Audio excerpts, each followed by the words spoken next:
Jadi di dalam perjanjian New York kan di pasal 18 kan bilang harus konsultasi dengan seluruh anggota dewan di Papua. Metodenya bagaimana? Ini ternyata orang cuma datang konsultasi dari Jayapura tanggal 24 Maret tahun 69 itu nanti tiba-tiba sepakat bikin dalam bentuk perwakilan. Anehnya di situ. Jadi ini yang Anda anggap bahwa inilah yang disebut dengan referendum palsu. Yes. Ya, tapi ya buktinya PBB meluluskan itu dan mengeluarkan resolusi itu kan berarti hasil keputusan sidang umum PBB. Indonesia tuh diplomasinya di sini tuh manis. Diplomasinya manis saja. Hanya bisa bertahan pakai money. Orang tidak akan bisa bertahan secara hukum itu tidak bakalan itu. Jadi apapun alasannya, orang mau main money politik sampai bagaimanapun juga nanti sia-sia. Karena kebohongan tetap tidak bakalan bertahan lama. Kebenaran nanti akan kasih hancur itu kebohongan itu. Obama tanya, bagaimana dengan Papua nih? Kan SBY there is no resistance, tidak ada perlawanan artinya. Nah, makanya harus TPN fight, itu supaya tunjukkan. Jadi Egyanus Sandra tahan aja, supaya itu artinya ada perlawanan. Kalau tidak ada nanti dunia internasional tidak ini, diam. Begitu, pokoknya intinya resolusi 2504 itu, orang klaim buta namanya. Tidak lihat isinya lagi, sudah klaim bahwa PPR final lewat resolusi itu. Tapi orang tidak baca isi dari resolusi itu. Jadi klaim bodok namanya. Di dalam perjanjian Roma di belakang saya ini, di situ jelas.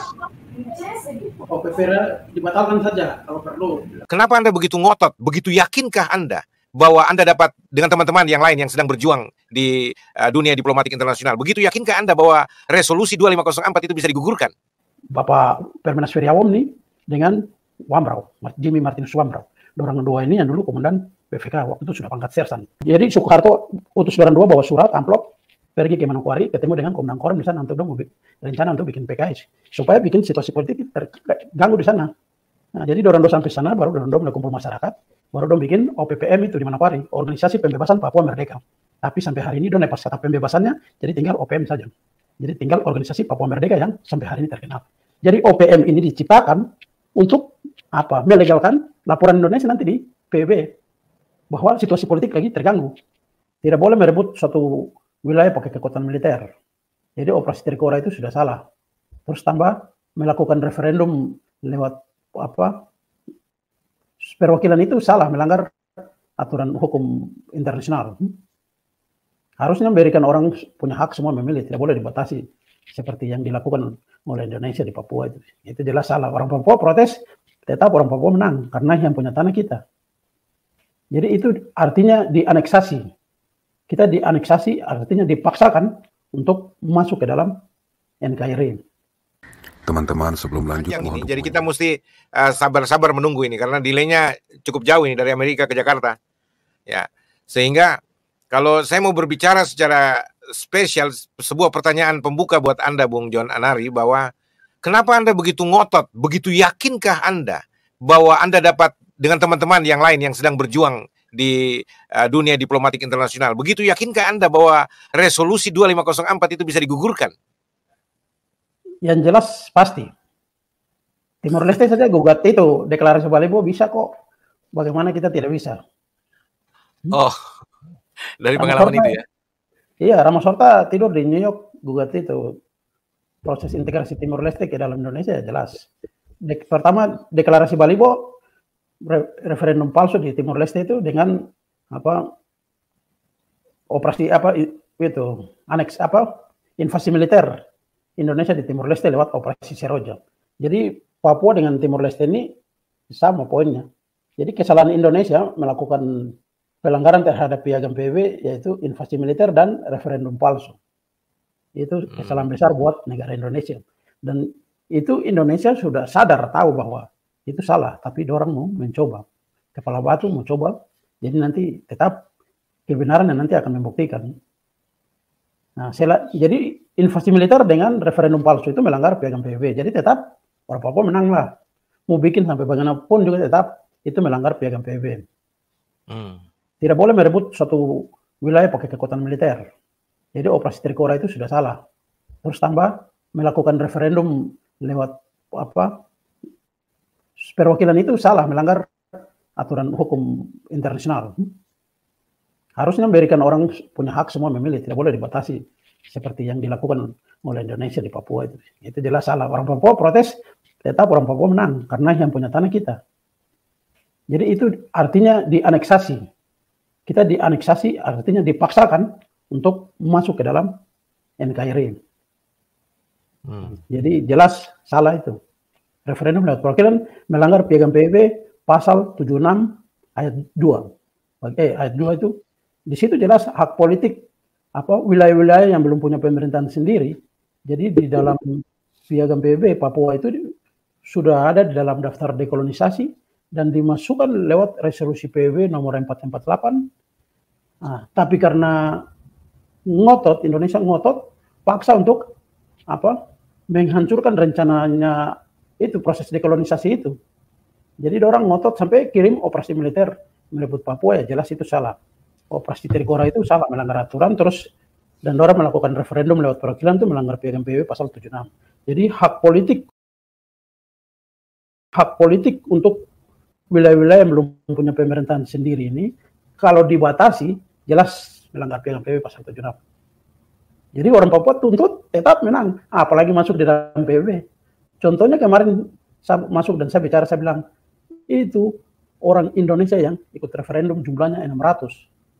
Terus orang Papua cuma 400. Orang Indonesia 625 orang, orang Papua 401 sebenarnya, tapi satu sakit, jadi tinggal 400. Yang sakit itu ternyata saya punya om sendiri dari kampung, dia cuma sakit gigi saja. Orang itu semua ditampung di untuk wilayah Manokwari yang ikut kan cuma 75 orang.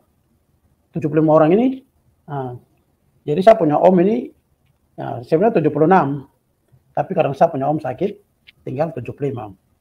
Jadi dia cuma sakit gigi, langsung dan suruh dia tidak usah ikut.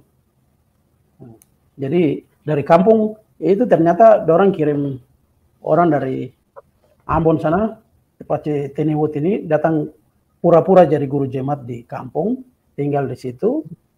Jadi orang bawa masuk setelah Indonesia masuk itu, orang kasih masuk guru-guru jemaat ini semua. Baru nanti tahun 69, orang ambil orang mewakili, dong punya tempat-tempat itu untuk mewakili di saat referendum nanti. Contohnya dari Sapo, kampung di Kebar, ya Bapak Teniwut ini yang diambil dengan saya punya om. Tapi sampai di Manokwari, saya punya om ini cuma sakit gigi, tidak dibawa. Nanti di daftar PPRA yang orang publis itu, ternyata di dalamnya yang selama ini beredar, itu tidak ada Bapak Teniwut nama yang dari peserta Manokwari. Oke, sebentar Pak. Mungkin saya agak ini sedikit koreksi atau klarifikasi sedikit lah. Artinya gini, kita coba bangun pikiran positif dalam pengertian begini. Guru-guru jemaat itu barangkali betul dipanggil masuk ke Papua untuk mengajar, untuk membina, mengembalakan umat Tuhan. Artinya memang tidak sengaja dalam kerangka mempolitisasi mereka untuk persiapan PEPRA. Karena kan jauh puluhan tahun sebelumnya gitu loh. Cuma kemudian mungkin setelah PEPRA itu berlangsung, bagaimana pergolakan politik, PEPRA itu berlangsung, lalu orang-orang yang ada itu dimasukkan semua sebagai anggota gitu loh. Tapi kalau seolah-olah sengaja mereka dibawa masuk untuk persiapan PEPRA, waduh kayaknya bagaimana ya, saya nggak ngerti lah. Kalau Anda punya bukti untuk itu bahwa memang guru-guru jemaat itu dari Maluku dan sebagainya itu sengaja dimasukkan untuk persiapan PEPRA, nah itu saya nggak tahu. Tapi kalau saya berpendapat mungkin murni dimasukkan untuk ikut membina orang-orang Papua, ya, untuk sesuai dengan pesan UNTEA, mencerdaskan kehidupan orang Papua, termasuk panggilan untuk melayani orang Papua dengan Injil, untuk mengembalakan mereka. Tapi kemudian ketika terjadi pergolakan politik atau proses politik untuk masuk sampai pada titik referendum, mereka dimanfaatkan, tanda kutip, mereka dimanfaatkan oleh kebijakan politik Indonesia. Kira-kira begitu, apakah Anda terima atau tidak? Ya, terserah Anda. Itu pandangan saya secara pribadi. Ya, silakan Pak. Ya, mungkin juga. Karena waktu saat itu di kampung kan tidak ada orang luar, masyarakat sendiri. Ya. Nah, kemungkinan juga mungkin begitu. Jadi mereka masukin orang-orang ini, habis itu terus ambil mereka mewakili kampung-kampung itu. Mewakili distrik-distrik, kecamatan kayak itu. Di Indonesia bilang kecamatan, di Papua kan distrik. Oke.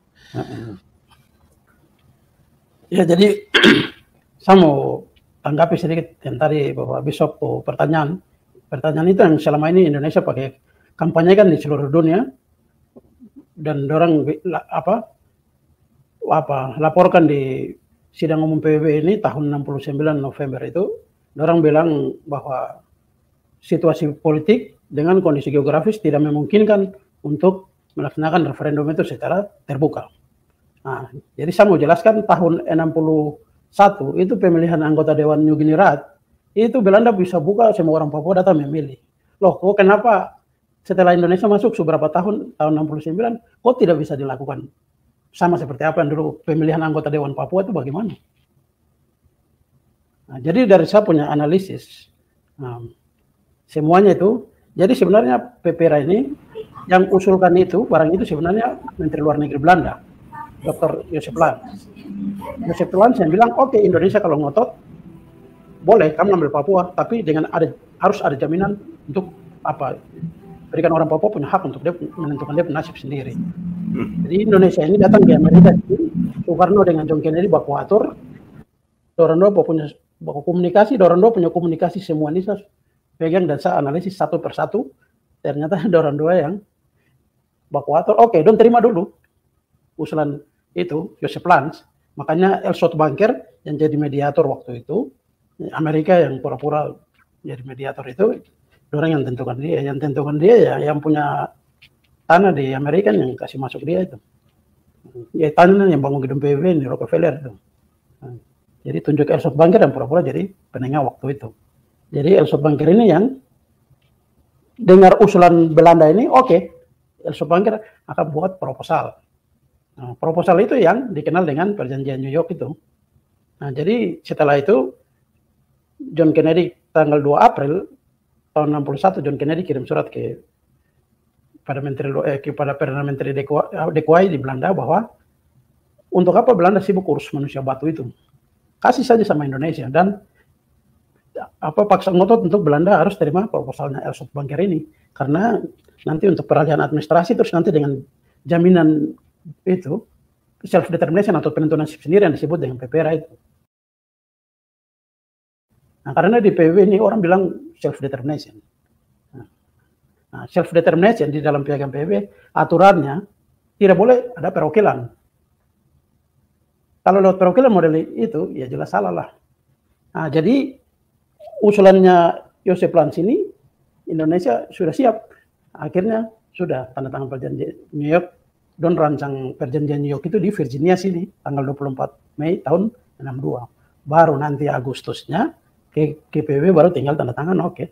Dengan syarat di dalam perjanjian New York, transfer administrasi dari Belanda ke PBB yang disebut UNTEA nanti yang beralih dengan dikawal oleh tentara PBB yang namanya UNSF. Baru nanti setelah peralihan, peraturannya kan harus 2 tahun.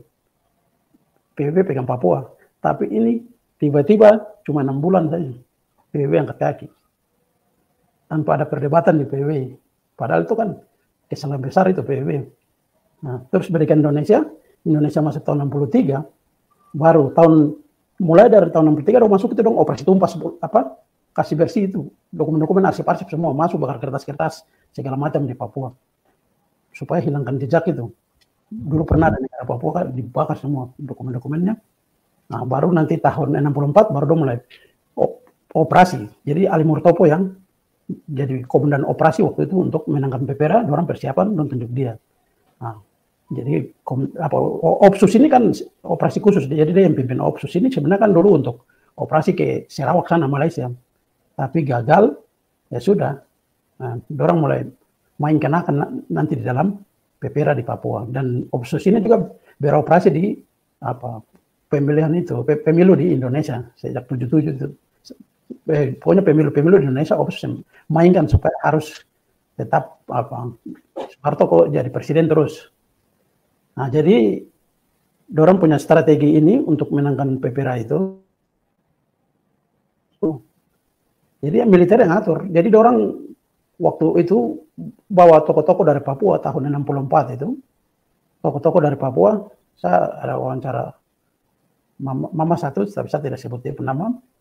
Nah, dia ini dorang bawa ke tokoh-tokoh waktu itu punya kayak guru-guru terus pokoknya tokoh-tokoh agama, tokoh-tokoh masyarakat semua.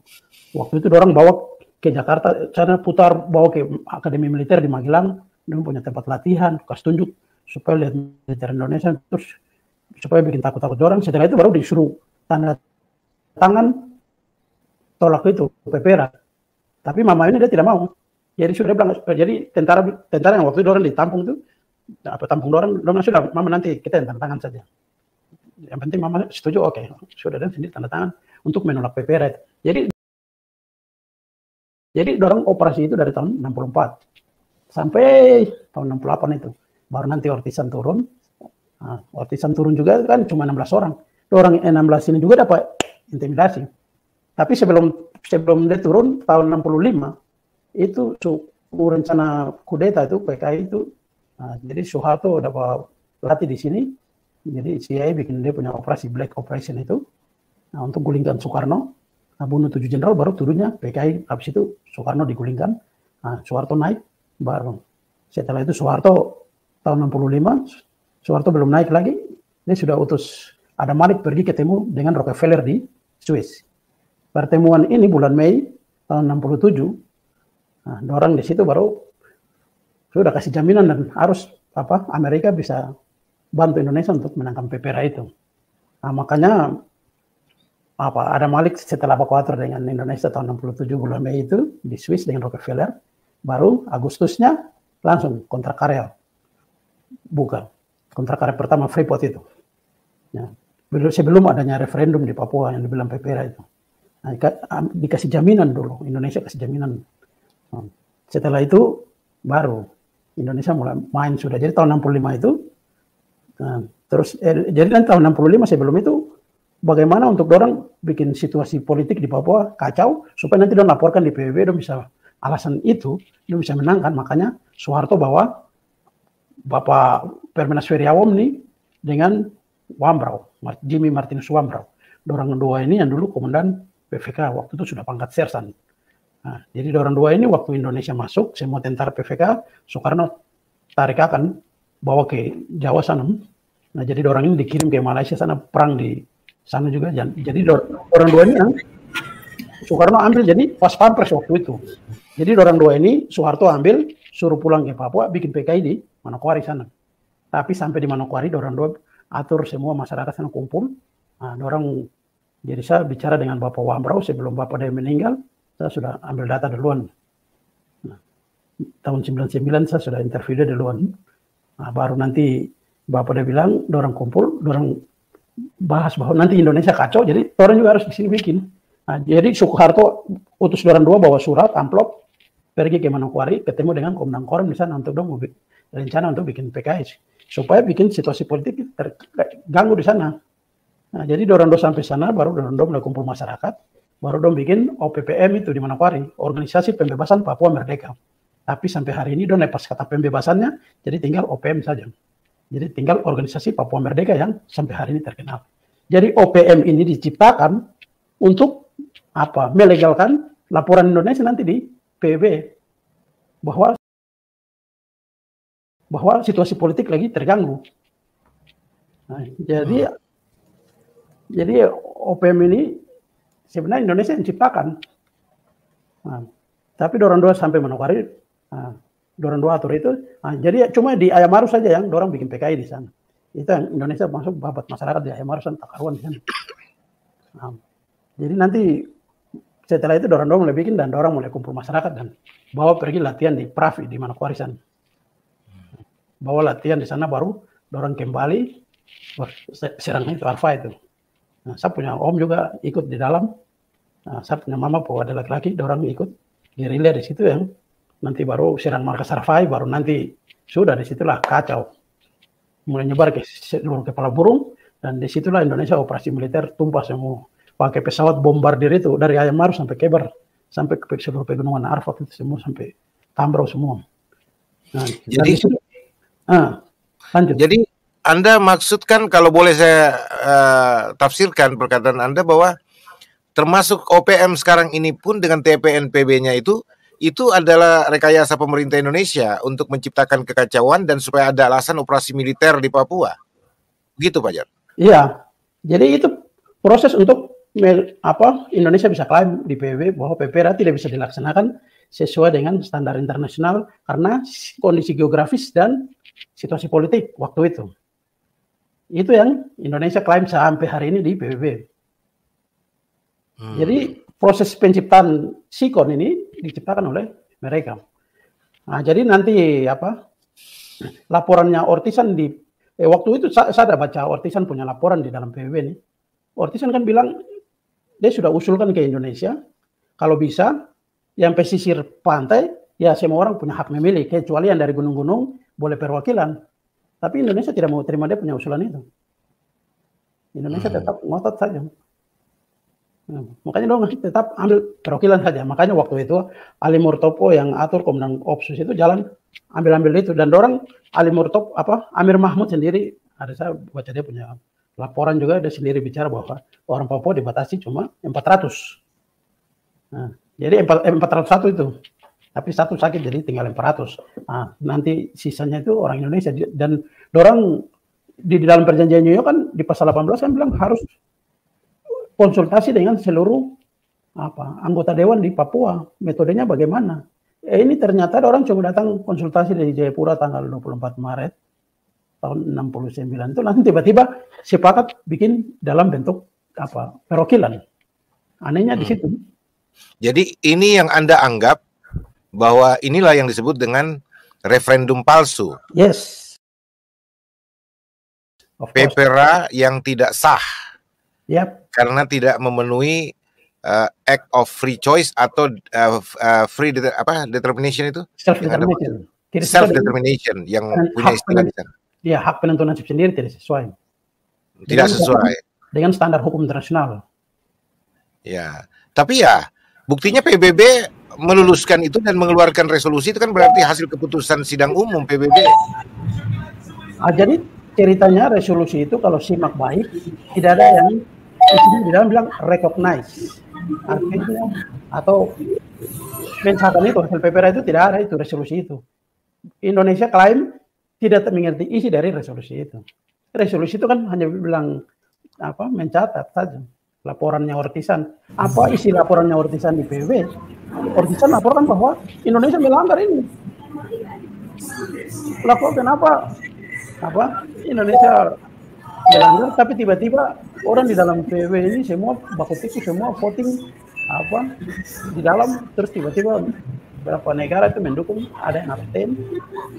Nah, jadi ini ilegal semua. Oke. Ya, jadi Indonesia tuh diplomasinya di sini tuh money. Diplomasinya money saja. Hanya bisa bertahan pakai money. Orang tidak akan bisa bertahan secara hukum itu tidak bakalan itu. Money politik maksudnya?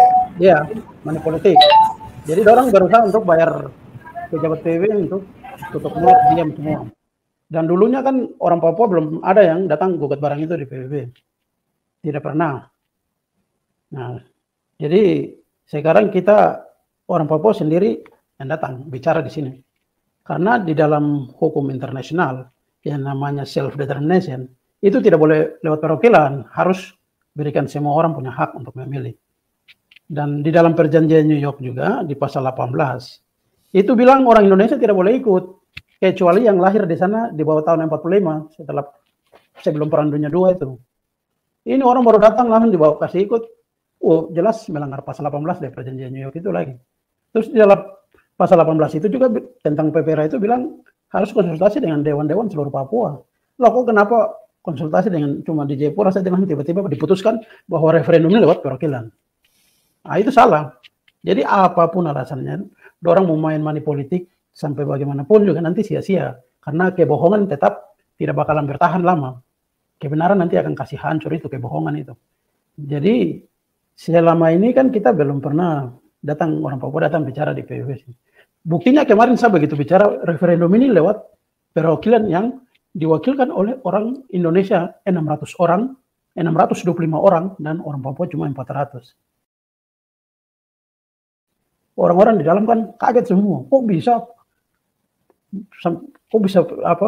referendum palsu ini dan diakui dan disahkan oleh PBB lagi. Memalukan itu PBB. Dan setelah kita bubar kan orang semua kan banyak yang simpati. Dan orang bilang ini memang apa? PBB ini tidak benar. Semua di dalam pada mendukung begitu. Dan bahkan duta-duta besar datang kemari sama saya. Dan siap bantu karena kebohongan. Jadi apalagi kalau sudah dapat satu negara, kita angkat masalah PPRA ini ke Mahkamah Internasional, selesai. Jangan gantung pergi di Mahkamah Internasional di Den Haag sana. Antam di PBB sini aja, di New York sini aja, selesai juga kok. Jadi Indonesia sampai kapanpun, ya namanya referendum lewat perwakilan, itu tidak sah, ilegal namanya. Jadi itu yang John Salford bilang aneksasi. Apa? Indonesia dengan PBB take over Papua lewat referendum apa? Tahun 69 itu. Dan saya cerita dengan apa Bapak John Salford, dan bukan hanya dia, tapi ada beberapa orang-orang ahli apa hukum internasional, doktor, profesor banyak yang tulis tentang PPRA itu, dan orang kasih orang punya bahan disertasi sama-sama untuk saya pelajari lagi. Jadi jelas salah. Selain orang itu kan saya juga lihat pelajari pegang PBB ini. Jadi Indonesia dengan PBB nanti pada akhirnya nanti harus minta maaf sama orang Papua. Jadi apa UNP bilang tanpa perlu perang, itu kecuali people power di Papua, orang Papua, artinya kekuatan rakyat ini paham menentang Indonesia, kasih lepas jabatan, semua kompak, itu baru tanpa perang, kayak Afrika dengan apa pergerakan Nelson Mandela di Afrika dengan apa Mahatma Gandhi di India. Ini people power lagi tidur enak-enak di Papua, ya kita berdoa saja, kita berjuang. Itu tidak bakalan. Jadi pasukan gerilya oke, supaya bantu mendukung. Bahwa artinya ada resistansi, ada perlawanan. Jadi waktu SBY pimpin, saya punya teman-teman Amerika yang waktu itu ikut Obama, kawal Obama pergi ke Bali sana. Kan Obama tanya, bagaimana dengan Papua nih? Kan SBY there is no resistance, tidak ada perlawanan artinya. Nah, makanya harus TPN fight, itu supaya tunjukkan. Jadi Egyanus Sandra tahan aja, supaya itu artinya ada perlawanan. Kalau tidak ada, nanti dunia internasional tidak ini, diam dan tidak ada perhatian dan apa pokoknya intinya harus ada perlawanan, ada resistansi. Supaya bisa mendukung ini, kita bicara.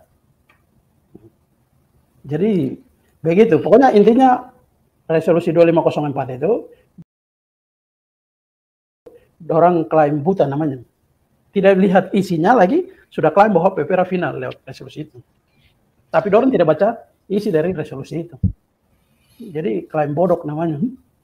Oke, berarti kalau dari pembicaraan Anda ini, apa yang dikatakan oleh Steve Mara dan beberapa diplomat muda Indonesia untuk menjelaskan keabsahan status Papua di Indonesia, itu tentang Anda, terutama Steve Mara di beberapa media yang saya lihat, saya baca, saya nonton, bahwa tidak betul ya, Anda tidak pernah bicara, hanya sekedar foto-foto masuk di ruang sidang lalu foto-foto dan sebagainya.